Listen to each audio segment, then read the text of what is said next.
We're back, baby. We're back to start some shit. What? People expected the Gastlecast.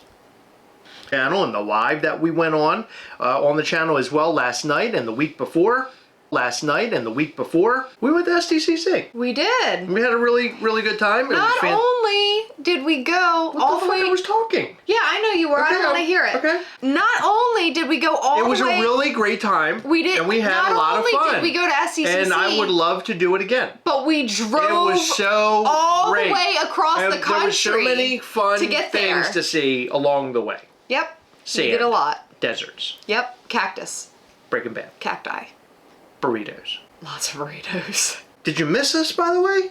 Like They behind the table? 100%. Did you miss me? They missed us. Did you miss this eyebrow that I got? Your eyebrows are very thin. I was listening to a murder mystery podcast today. Mm-hmm. This guy killed this girl and cut her entire eyebrow off. The cops, they came into the room and her eyebrow was on the floor. Why did he do that? He scalped the woman and everything. It was messed up. Did she get like the really big ones and he didn't like how she did them? No, he's just a maniac. Oh, okay. It had nothing to do with the eyebrows. He just happened to chop one off, which is kind of weird. But we do have positive and fun news that we want to discuss. We're going to get the Thrilljoy stuff. I want to talk about Thrilljoy. I also want to mention MischiefToys.com, baby, because we have a brand new drop coming your way this Wednesday at 12 p.m. Eastern. You're not going to want to miss it. This it's a great Wednesday, drop. August What are we doing? Are we 6th. doing this the entire video? You need to tell them the date because they could be watching this many weeks from now. August the 6th, 2025. You know, we normally release a Pride figure in June, but because of all the nonsense that's been happening in the world, it made it impossible for this to arrive. We were supposed to get this middle of May. We didn't get it until late July. This is a great figure, by the way. I don't know if you saw this already on our Instagram or you saw it during our live last night. This is one of my favorite figures ever. He is limited to just 235 pieces. That is super low. And the figure only will be $60, but we also have a pin bundle that's limited to 150 pieces. Figure and the pin will be $75. So make sure you get yours on Wednesday, August the 6th at 12 p.m. Eastern. Set your alarms and do it now. Not only that, but we, Mischief Toys, will be going to Philadelphia, Pennsylvania this weekend, August 9th and 10th. From 11 a.m. to 4 p.m., we will be at Assembly Required, which is an art toy show. Chris and I love the city of Philadelphia. We go there all the time. We see all the things. I love the history. I love the city in general. I love the feeling of Philadelphia. Cheesesteaks. Yes, the cheesesteaks at Jim's specifically. Love Jim's. Amazing. We decided to really bring you the most Philadelphia pins ever. Ghastly loves Philly, limited to 40 pieces. Ghastly Franklin, limited to just 50 pieces. And we have Ghastly Balboa, limited to 50 pieces as well. But that's not it. We have something awesome for the coven. If you show us your coin and you're currently in the coven, you can get an LE 35 piece. And this is the Liberty Bell inspired Treblesque pin. It has a crack on it at the bottom. It has a crack at the bottom, inspired by the Liberty Bell, which was cracked during its first test. Wow, Yeah. Heather, look at you with all the history knowledge. That's unbelievable. I've been a gazillion times. I've seen the Liberty Bell multiple times. You wait in a really long line, so you better learn all the knowledge when you're waiting in that real long line. I'm full of Philadelphia knowledge. You can ask me anything, especially about the cheesesteaks. I'll tell you all about Jim's What year cheesesteaks. was Philadelphia founded? Good question. Don't know that part. You just said you knew everything. Not that. Seriously, don't do this to me. How old was Ben Franklin when he lived in Philadelphia? I believe he moved there when he was 17. Benjamin Franklin was 17 years old when he first moved to Philadelphia. Whoa! Look at you. You do have knowledge. Mm-hmm. So there was a magazine article that was written and posted, and now it's everywhere, and Dis actually posted it, so I captured that. We're going to read that a little bit. Thrilljoy's getting a little spotlight right now. That's People cool. are liking Thrilljoy, and I don't know if you know this, but Thrilljoy at Sdcc was like selling out every single day. It was Yeah. absolutely insane. I started reading comments, and I'm seeing some negative feedback about Thrilljoy, which is shocking to me because a lot of us collectors have been asking for something like this for a very long time. Funko was overproducing stuff. Thrilljoy is giving us limited things. Thrilljoy is giving us some of our favorite IPs right now. The mystery aspect of it. Who doesn't like a mystery? All them people out there buying mystery boxes. You know who you are. You do it all the time. I'm watching you. The entire time that we were at Sdcc, they were selling like gangbusters over there. Brian Mariotti seemed to be incredibly happy. He was doing autographs and taking photos with people. Huge win for Thrilljoy. So it's interesting that there are people who are being hater-gators. All right, so here's the article. It says, Thrilljoy picks the next collectible phenomenon. And this is by thegamer.com or on Instagram at thegamerweb. When I visited the Thrilljoy booth for the first time on Thursday afternoon, the first full day of the convention, practically everything was already sold out. Exactly what I just said.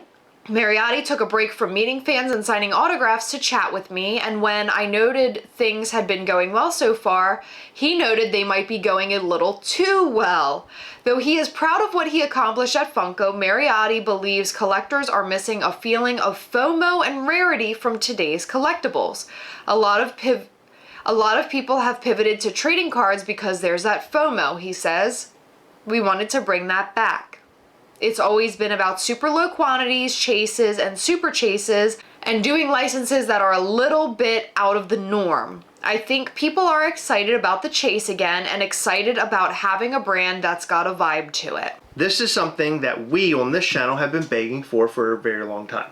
Yes, Super limited, chases, we love all that. When we talk about Thrilljoy, people accuse us. They say that we're sucking up to them because they gave us something, which the only thing up until recently that they ever gave us was like a piece of their booth and a megapix. Like that, I'm not going to ever base my opinion off of what someone gives me. Like, I very much appreciate that hospitality. It was very kind of them. If they sucked, I would say it like it is. I just want to reiterate how many times we have talked about wanting to see exactly this on this channel. At the beginning of Thrilljoy, when they were selling the big Pix things, the big like... They're currently called Pix Panoramics. Pix Panoramics. I was not a fan of them, and I was pretty vocal about it. I said they were okay, but I didn't see myself collecting them because they were too big. They take up too much real estate, and they just were not for me. I like that they fit nicely in a corner. So we were not flocking after all of the different Thrilljoy pieces from New York Comic Con 2024. But when they announced this brand new mystery box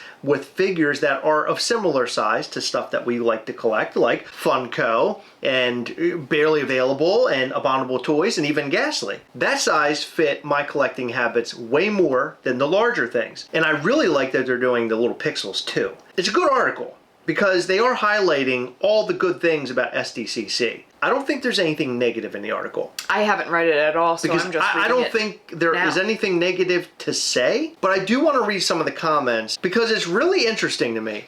The fact that we have been begging for something like this for so long and people are like, wait a minute, they're just doing what Funko does, or they're doing what other companies would do. Like, this is very similar to other things, or maybe the pieces don't look that great. I don't like how the pieces look like a soda. They don't look like a soda. They don't look like a I'm really soda to shocked me. about that comment. We're going to go read the comments, but let's read the rest of this article. This is a quote from Brian. Yesterday, during preview night, it was about an hour and 14 minutes and we sold out of everything, Mariotti says. I think today we're really close to being done, which is interesting, but a good thing I'd rather have than the opposite. There was more interest in Thrilljoy at Sdcc than Mariotti had expected, which led to long lines and items selling out quickly each day.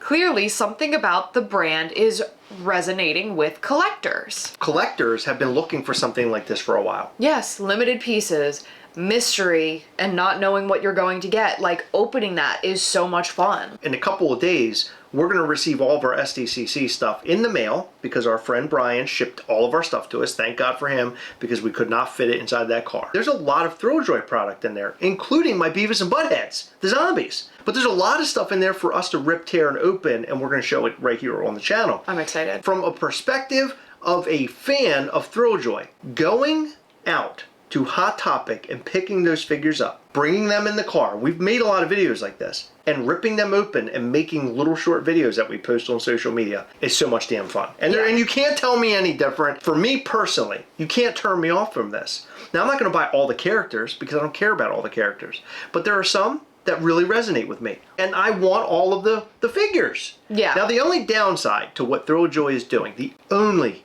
downside that I can see so far, is that they're making some of these pieces extremely hard to get. They have a 1 of 1, obviously. People who want to be completionists will not be able to be completionists. That could be an issue for a lot of collectors. And then also going out and buying so many figures, trying to find the chase. Now you have all these Leonardos now and no chases. And now you got all these figures and you're thinking about, like, what am I going to do with all of this? I have been seeing a lot of people talking about burnout. Now, me personally, unless it's something that I absolutely have to have, like, for example, if they do like a Dexter license, Dexter, and then the chase is this, and then they have an ultra chase, I would be chasing those down. But for the most part, it's like I buy one, maybe two, see what I get. See, we have a very different mindset to collecting. Like, we're not typically completionists. At least I specifically am not. I've never been. We're a YouTube channel and we give a lot away on the channel. Do you know how much stuff would be in our house? Because I don't like to sell on eBay or Mercari or anything. I just hate selling. You should see the amount of stuff we're going to be giving away, bro. On Patreon. Yeah. It's silly. It's silly, Heather. Giveaways for miles. And one thing I haven't mentioned is that on our Patreon, we have a Google Meet call every single month. But this month, Heather, for the month of August, we're doing 2 Kells. And the reason why we're doing that is because we didn't have one in July. So that means back-to-back weekends, we're going to be doing all sorts of giveaways. Most of the giveaways will be Sdcc related. That sounds great. Go and join up on our Patreon at patreon.com/Gastlecast. Helps the channel in a really big way. We appreciate your support there. So I want to preface the comments with the fact that I'm seeing so much positivity in the community for Thrilljoy as of right now. They just Funko soda pops, but bigger. What's a soda pop? I don't know. Funko soda pop? Sodas without the can. I was about to say they look similar to soda figures. Okay. I've seen that a lot. I hope you all know companies pay for articles like this to get published. The only reason that this came to mind is because saying they sold out every day really depends on how much they allocated for each day. But if they allocate every single day and they're selling out each day, what are we talking about? Because they were selling out every single day. So the point of allocations is so you don't sell out like day 1 or day 2, and then you're just closed for the people that got Saturday and Sunday tickets only. You need to do things like that because otherwise you're gonna have some really disappointed customers. I also don't like the blind box aspect of it. It's a great way to get rid of commons. Get rid of commons. That isn't what this is. So let's put it this way. They're not getting rid of commons, they're selling a variant of their figure. Yeah. They're selling the hero figure, right? And then you have your chases and everything. But I think the mystery part of it really is what makes Thrilljoy excel. Fun so far, still not into it. I've always liked Thrilljoy. Everything being numbered is what most collectors have asked for. Exactly. Everything having a chase is great. Ever since sodas have gone, takes, I guess, care of that itch. Just some of their tactics have not been so great. So yeah, of course, there have been things that happened with Thrilljoy that weren't fun. As we already know, with the people got all worked up about the Frodo and Hot Topic and things.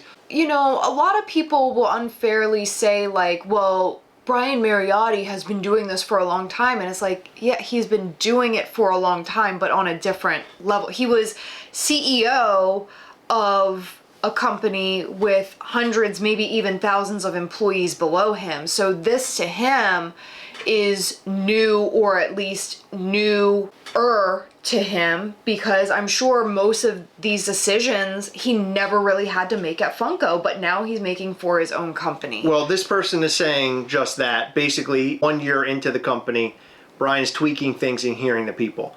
Yeah, I think that's really great. I like that. My only complaints are the fact that in order to get a complete set like Animaniacs, for example, you're going to have to spend at least $1,000 for a 96 super rare.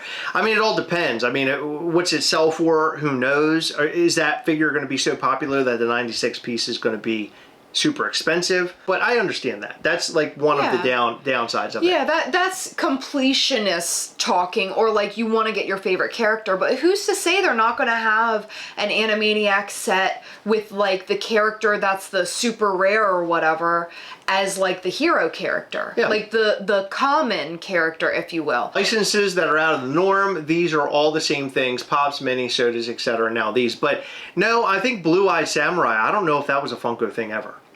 I don't know if it was. There are some that Brian is going after, Thrilljoy is going after, that other people aren't really going after. This person is saying blind box hype is real. Blind boxes are like the thing. Thrilljoy isn't the first to do blind boxes. I mean, we saw mystery minis in the past. Funko did some blind box related things.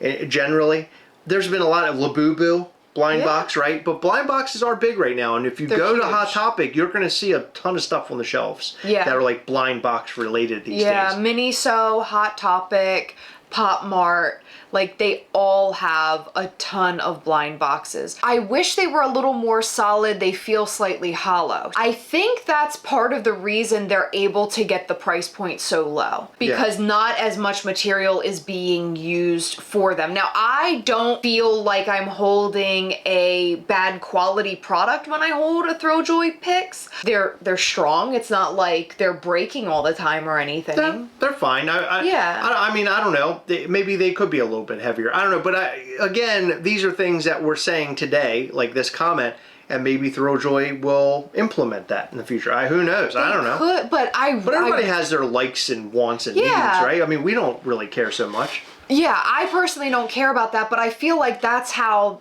they're like $20. Right. I feel like if they were solid, they would be more expensive. Yeah, and I think that's a big part of the draw to Thrilljoy, because it's just above the Funko price point, which we're so used to, and you get the chance at a chase. Bro, they did not sell out every day. Multiple booths had Thrilljoy available, and most of them were commons. The only exclusives were the little mascots. So I don't think this person's looking at this incorrectly. So what they're talking about is selling out at the booth, and they did. Yeah. Now, these being carried at other booths is a completely different scenario and story, but people were going to this booth, and I was watching them. I literally stood there because we were there for $7 a pop, and people were coming out with those big, humongous bags, and they were selling out, and then they would go up to the sign up front, Thrilljoy, and they're putting little Post-it notes saying sold out, sold out, sold out. We arrived, and we couldn't get what we wanted. I had to come back the next day to figure all that stuff out. Yeah. But then there were other booths like UCC that had the Beavis and Buttheads, and I wanted them.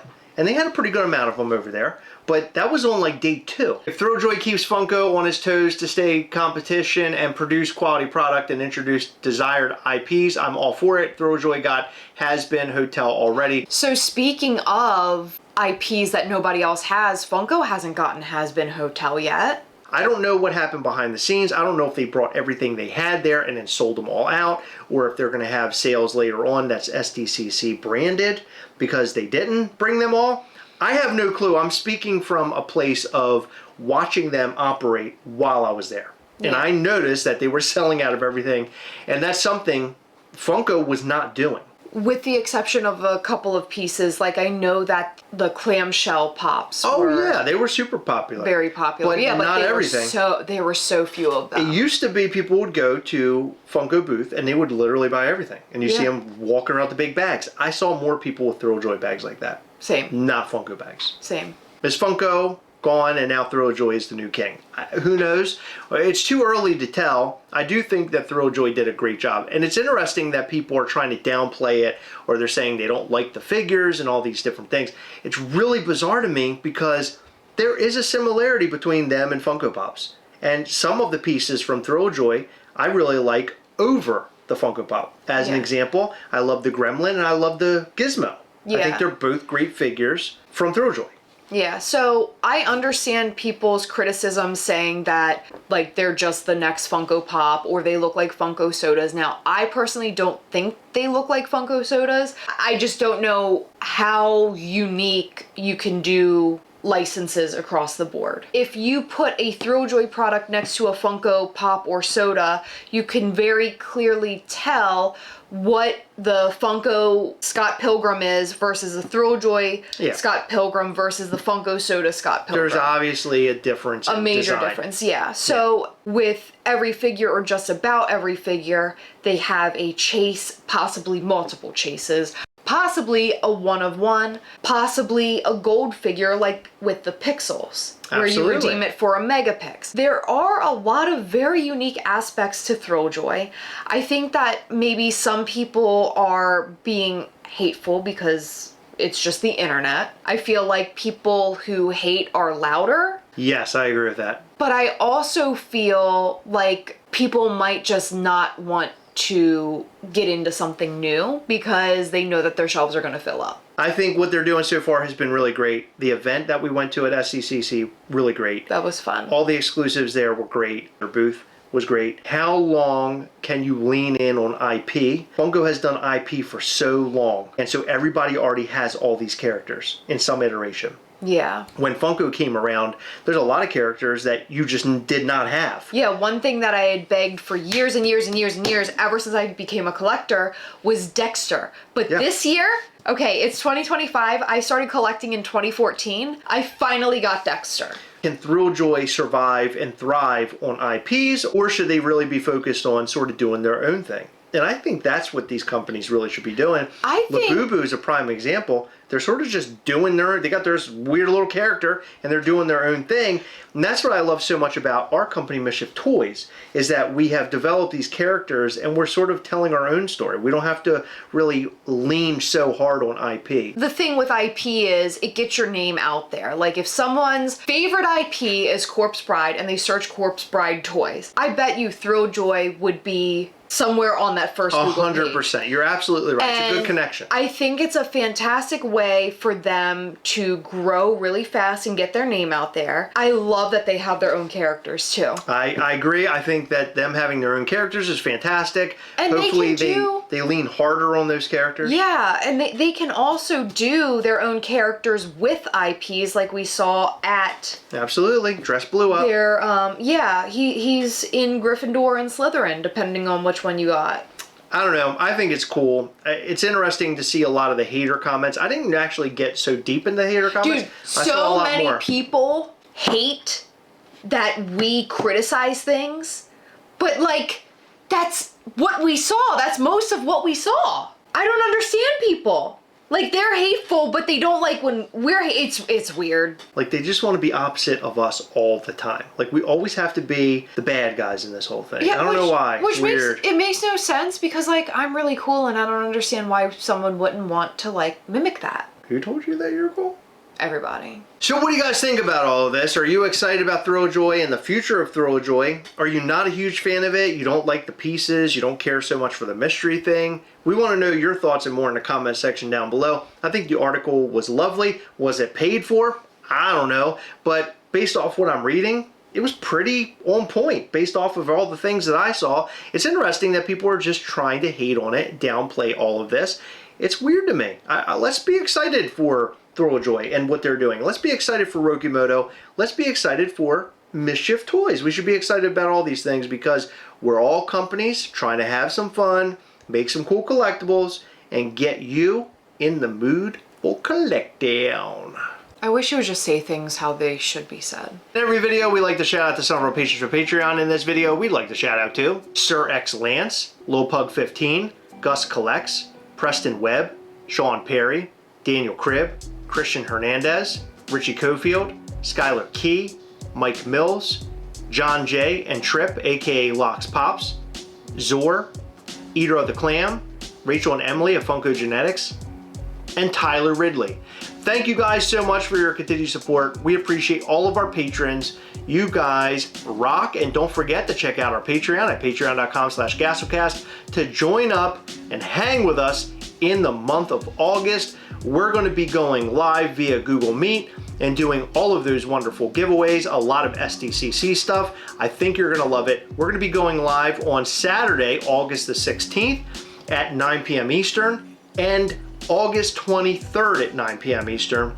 We will start those calls 1 hour early so you can join up with fellow patrons and hang out just before Heather and I hop on to hang, do the giveaways, and show you upcoming Mischief Toys things. It's going to be a party, bro. And I can promise you one thing, in the upcoming calls, we are definitely going to be talking a little bit more about our plans for NYCC 2025. So make sure that you tune in and join those calls because we're not going to post or talk about it anywhere else for a little while. Make sure you hit the like button, subscribe button, and the little bell. That way you'll know anytime we go live or post brand new content. You don't want to miss our new content. We have so much fun here. Come back and watch our videos and also join us live every Sunday between 8 and 9 p.m. Eastern. We have a real fun time and we want you with us. All right, that's all we've got for you. Thank you so much for tuning in. We appreciate you and we'll see you in the next one. Bye.